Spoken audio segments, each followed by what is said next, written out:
What forms your opinion or the opinion of Pandef that you represent as a spokesman, or the Niger Delta as a people? What is their concept or idea of restructuring?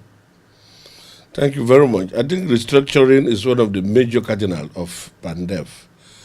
And because of the importance of restructuring to Pandef or to the Niger Delta, we had formed alliance with the Afedefere, that is the southeast, the southwest, the Wadize Digbo, the southeast, the Bedo Belt, and the Northern Elders Council. The idea is we have to look at Nigeria, the framework of Nigeria. Nigeria, as it is today, is not good for the entire country. A situation where governors will go in capping and begging at the center before they can pay salaries or before they can do something. This is not the dream of our forefathers. The dreams of our forefathers was to make the country stronger. And that is why we are a federated unit.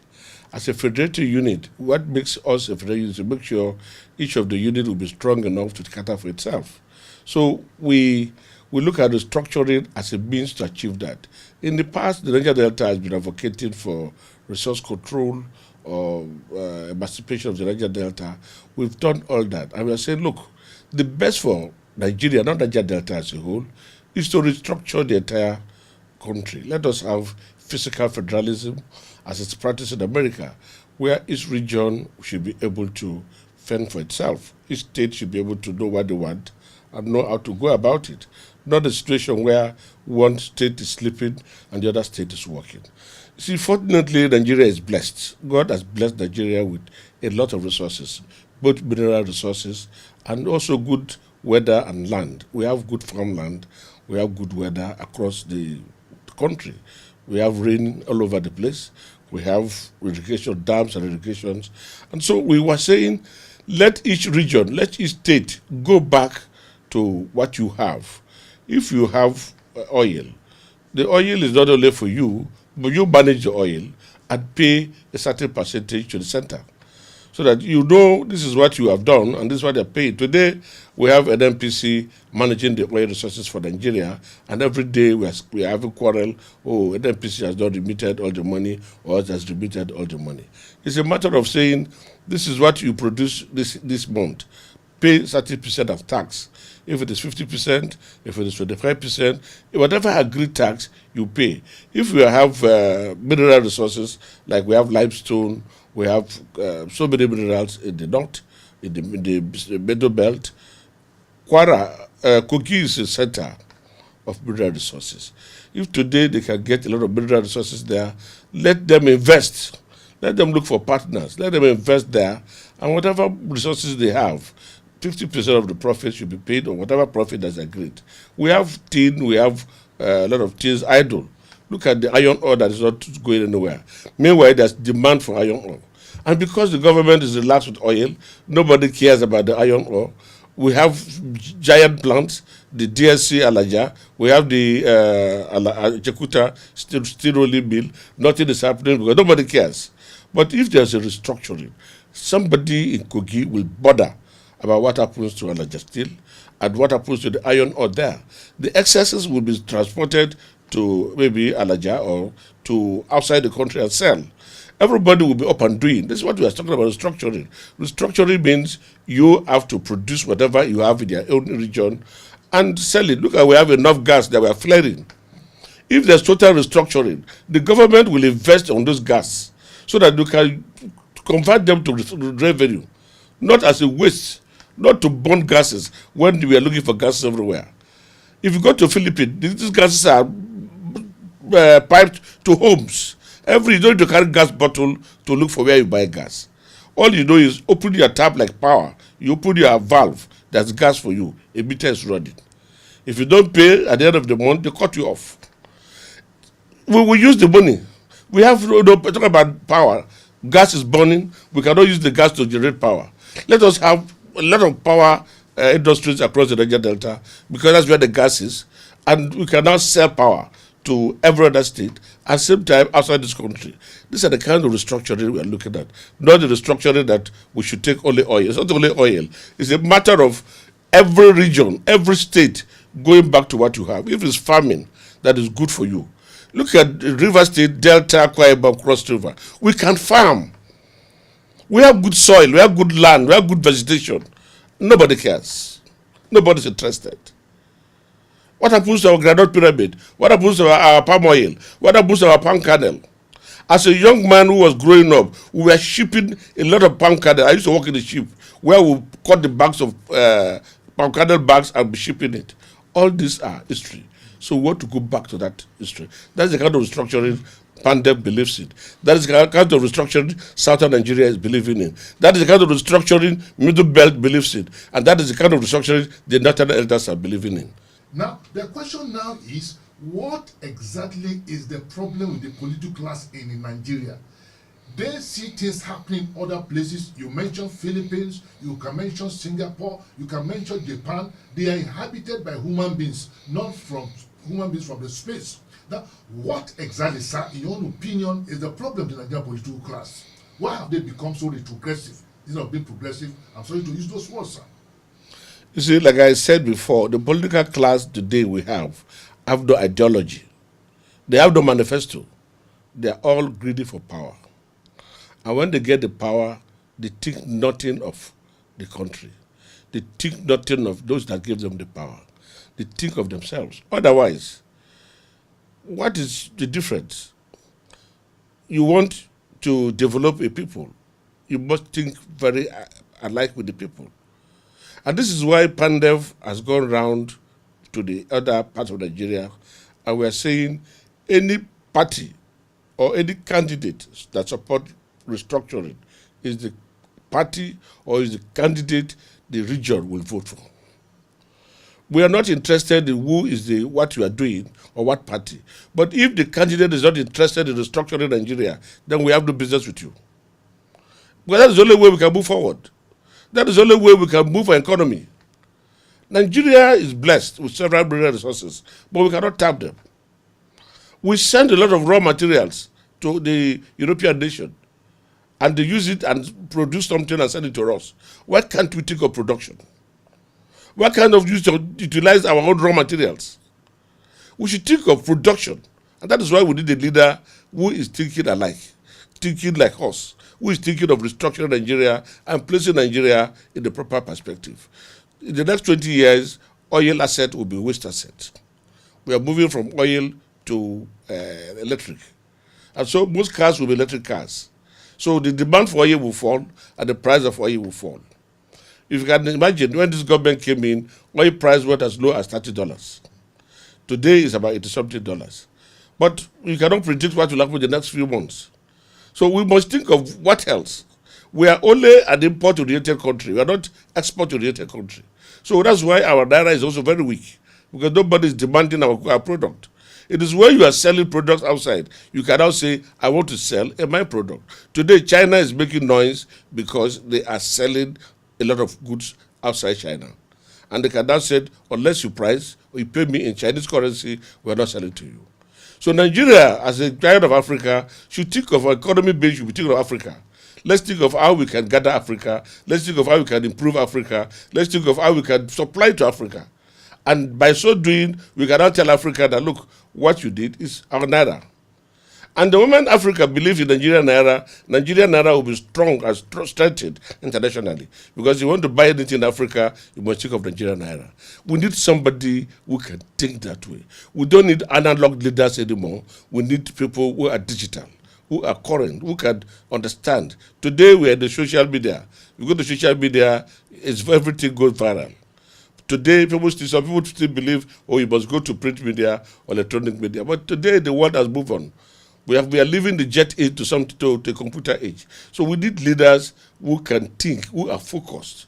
Because without ideology, you cannot be focused. Without ideology or manifesto, you cannot be principled. So we want an ideological political party where we know that this is what this party stands for, and not what party A or party. Today, as it is, APC and PDP, all the parties put together, they're the same. Now, as a security expert, can you just describe to us what is the security situation in the Niger Delta today? Some say it is like a volcano that will erupt at any time, or at best, a graveyard piece. What is your take on this? Well, I can say Niger Delta is having a graveyard peace. And that is because the leadership of Niger Delta have been prevailing on the people to maintain peace. Otherwise, any time, any day, it can erupt because the government itself is not sincere. The government has not been able to address the stupid agenda of Pandef, except the maritime university, which is one of the agenda. Even though going to clean up, it's a mess up because everybody expected that by now we would have gone ahead. Even the simplest thing, the Green Tree Agreement of the Bakassi Green Tree Agreement, which is one of the simplest things, because there is no interest in the Niger Delta, they cannot also address it. So the 16-point agendas are not only infrastructure. Some of them are minor things that the government can handle, like the movement of the oil giants to their area of operations. They are moving their capital to where they are operating. These are all political decisions that were taken, but there's no willpower to implement these decisions. The vice president went around the Niger Delta and gave us hope. But where are the hope? Even the monthly refineries he promised, where are they? Nothing is happening. And we are not happy. And the people are aggrieved.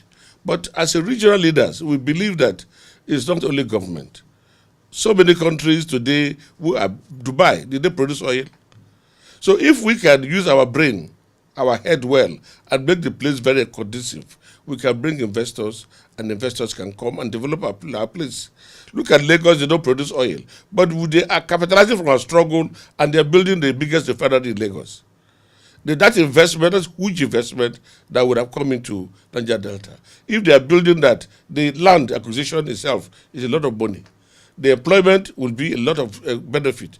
And even the business that will originate from that will also go a long way. So we are looking of how to make the place calm so that we can have investors into our own area. Look at terrorism. We have tourism there. We have natural beach. We have a lot of terrorist sites in the Niger Delta that can be useful to the national economy. So we want to attract people, not only violence, violence, violence. If we want to stop oil from flowing, we will stop oil from flowing without breaking pipelines, without killing anybody, without kidnapping anybody, and we say oil will flow, will not flow. Ogoniland for over 20 years, oil has not flown. For more than 1 year, the Belema oil field has been shut down, and and the oil is not flowing. So if Niger Deltas today agree that there should be no oil from Niger Delta, I think there will be no oil. Today, Shell has caused so much hardship to the people of Niger Delta. The Goni killings, the Kola killings are all caused by Shell, and they're still doing that. As we speak today, the last attack in the Kola community, a lady died of shock. So Shell has been very, very instrumental to destroy Niger Delta, and we're not happy with them, and we can tell them one day, pack and go. But it's not about violence, it's not about breaking pipelines, it's not about gun battle. Because if you go gun battle, your enemy is ready to kill you. You need to spill more blood. Again, when they are spilling the blood, they are forgetting also that, look, they have invested so much there, that one dynamite can bring down so much investment. And if that happens, we are still the loser, because nobody knows where Nigeria is going. So if we destroy all the facility in our territory and tomorrow Nigeria breaks up, what do we have? Nothing. We don't need to break down, to destroy everything we have. We believe in one Nigeria, yes, but we're talking about restructuring. If Nigeria is restructured in our favor and these facilities are there, it will be an asset to us. So we don't need to destroy it. That's why we are appealing to them to maintain calm and peace. Otherwise, the boys are ready to die. Well, Port Harcourt is supposed to be the next to Lagos in the economic political situation in Nigeria. Next to Lagos in the sense that in terms of resources, capital ratio, after Lagos is River State. And so if they have the resources, they are supposed to be a political base. Again, they are also the window of the Nigerian economy. If you talk about the seaports, they also have the seaports like Lagos. They have an international airport. So they are a very strong strategic city in the country. Then in terms of economy, they are also the oil. That is the center of the oil in this country. So Port Harcourt is supposed to be a very robust city where a lot of activities will take place and it will bubble. But one thing that has happened recently is the governor of Rivers State has been able to use the PDP convention to boost his party in the state. And I have to confess, the primaries was very exemplary. The way it went, it shows that Nigeria can still have true democracy, where people will vote their choice. Whatever happens behind the scene is nobody's business. But what is important is what people saw. People saw decency and organized form of elections. Unlike what is happening in my party, APC, where we have charade. Everybody can be doing whatever they like and infighting to the extent that people cannot agree. If there was a free and fair primaries in all the APC states, I think nobody will fight each other. Anybody, any loser will gallantly embrace the winner and they work together. But it's a very good development. We believe the Nigerian political space should learn from that and see how we can play a new level of politics. Politics is not a do or die affair.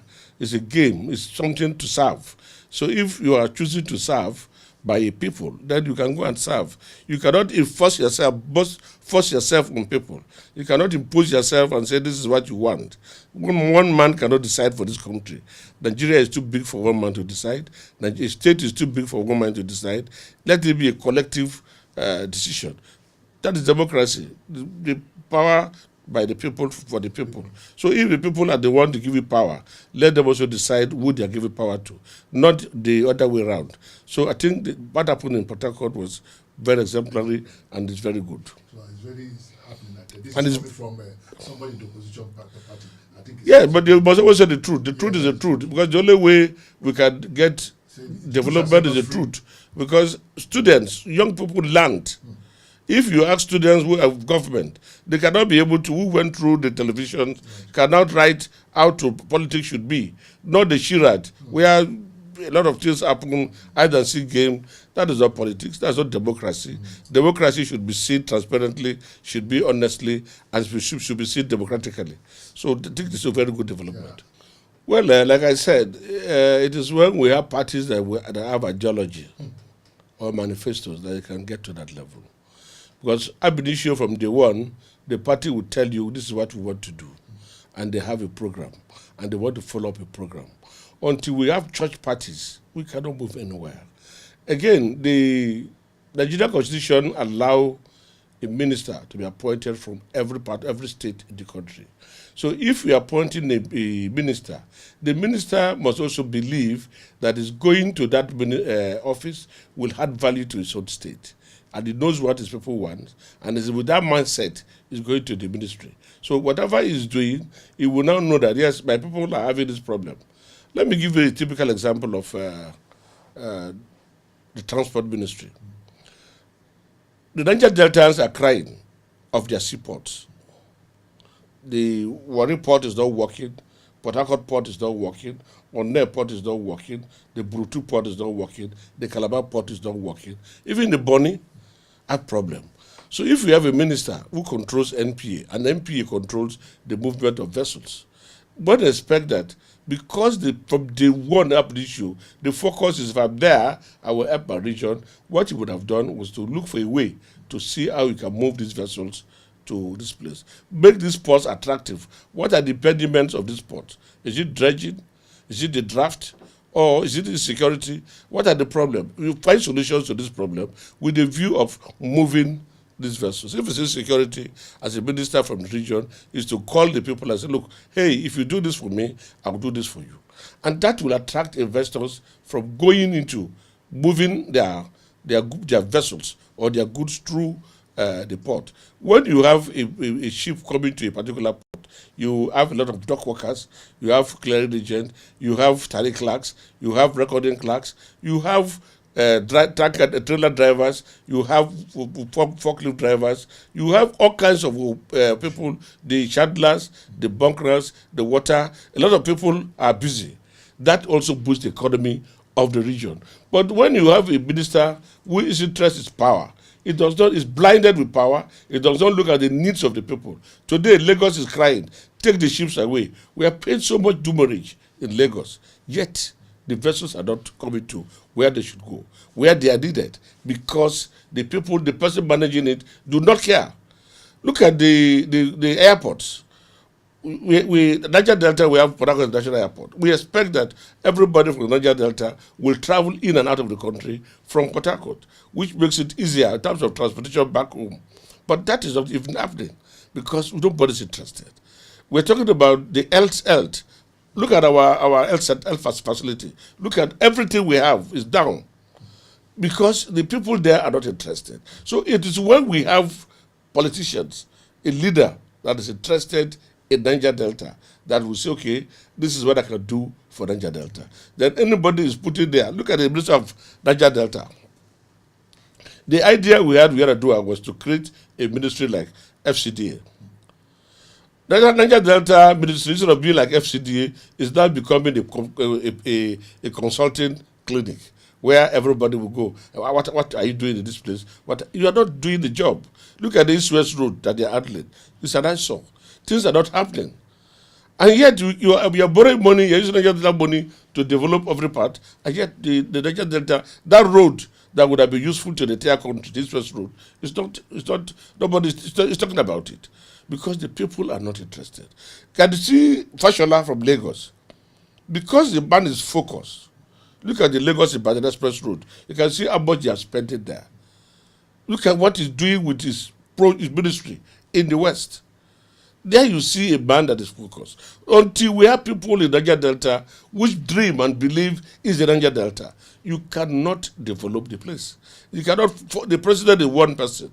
If those around you cannot tell him, this is what we did in our place, what will he do? Is to attend to people who ask from him. The ministers from the Niger Delta are not asking anything. They are not interested in the region. So what can Mr. President do? After all, the people are not interested. If they are interested, they would have been the one to be shouting. Which of them have resigned before? That because you are not doing for my people, I am resigning to help with a job. They are not interested. They are interested in holding on to power. So until we are serious, the government is serious, the party is serious, and the people are serious, Niger Delta will still be what it is, and the crisis will continue to be a bit, and our economy will also be affected. Yeah, just before we round up, sir, I want to paint this scenario, which is already known to everyone, that the greatest need of Nigeria today has to do with the element of unity. As we used to say, united we stand, divided we fall. How do we move forward? First of all, the answer to all this problem is restructuring. Restructuring. The moment Nigeria is restructured, and we have a new brown constitution reflecting the restructuring, and you remove ethnicity and religion from our books, anywhere you find yourself is your home, then everybody will work towards the development of Nigeria. If you are a Hausa man and you find yourself in the Niger Delta, you sit there as your home. So you must think of how to improve that place. If you're a Niger Delta, you see yourself in Sokoto, you see Sokoto as your home. You must think of how to develop Sokoto. Until we get to that level, Nigeria will still be where we are. We must ensure that every part of this country is made to work. I don't mind is the devil workshop. The moment every part of the country is busy doing one thing or the other to develop their own environment. When a man is working, he goes to the office, he's talking about the office activities, he comes back to his family. Little time will he have to go and think of drinking or go and planning evil. So until the country is geared towards productive activities, we will continue to have these problems. But when everybody is busy doing one thing or the other, and there are a lot of activities looking for people to be engaged, Nigeria can create jobs if we are serious with restructuring. Everybody will be busy doing one thing or the other. And that is going to solve a lot of problems we have in this country. But if we don't do that, we continue to fight ourselves, we continue to feel marginalized, we continue to be angry with each other, we continue to feel that somebody is oppressing you. It is the restructuring that can take off all those arguments and expectations. Finally, sir, having been a prominent figure in the Niger Delta and in Nigeria in the past 20-25 years, why have you not offered yourself as a governor or even a senator to further the cause of Niger Delta and Nigeria using any of the available political platforms? Why? You see, all of us cannot become governors. Okay. All of us cannot be senators or anything. I am an activist. And as an activist, my greatest fulfillment or my joy is to speak for the people, fight for the interests of the people. My interest is not to go to government and amass power or amass wealth. Like I said, 83, I contested to the Senate of Assembly as a young man. And I don't see it appealing to me to become a governor. If I want to be a governor today, I can tell you I will make a lot of wave in my state. But that is not my dream, and everybody has a purpose why you are created. You must identify why you are on earth. If you are called, if you are meant to be a governor, nature will push you to be a governor. You don't force yourself to be a governor. Let me tell you, before I became a chief, I'm a prince. I was so contented with my name Prince. But one December, little did I know, I was meeting in the palace, I just went to the palace, and all of a sudden I was pushed into the shrine, and they used the raffia to tie my hand and said, you are the head of one of the major families in the palace. I protested, I agitated, I said, no, I would not agree, I'm not going to do it. But the people said, well, we have spoken. The gods have spoken. Everybody has spoken. If you don't do it, it is you and the land. You can go.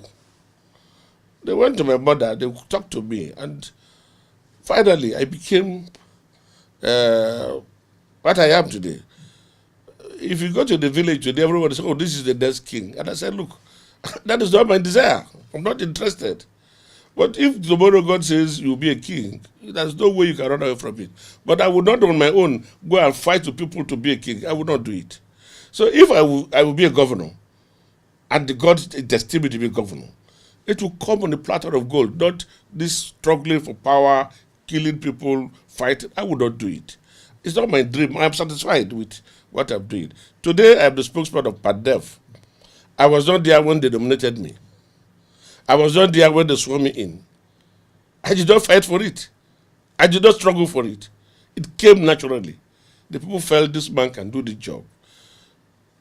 When Odile wanted minister, I said, please, I don't want it. What do I need? I don't need it. You are the minister today, tomorrow you are gone. And when I am a struggling man who have my own profession, my profession makes me to talk to the small man and the big man. Then tomorrow when I go to the small man, I say, but you were a minister before, or I will be ashamed to go and look for my daily bread. I want to be a free man. I enjoy what I'm doing best. This is what I like doing, speaking for my people and doing what is right. But if it's the wish of God that I'll be a governor one day, it will manifest. It will just come. I will not struggle. Omeya did not struggle to become governor. Omeya did not even know. Omeya of River State, asked him. He did not, when I just told him, Your Excellency, he said, why are you laughing at me? I said, you have to be done. It was not there where the decision was taken. So if you be a governor, if you be a president, it is destiny. You walk into your destiny, not for you to present yourself, not for you to fight yourself. I don't believe in it. Thank you very much.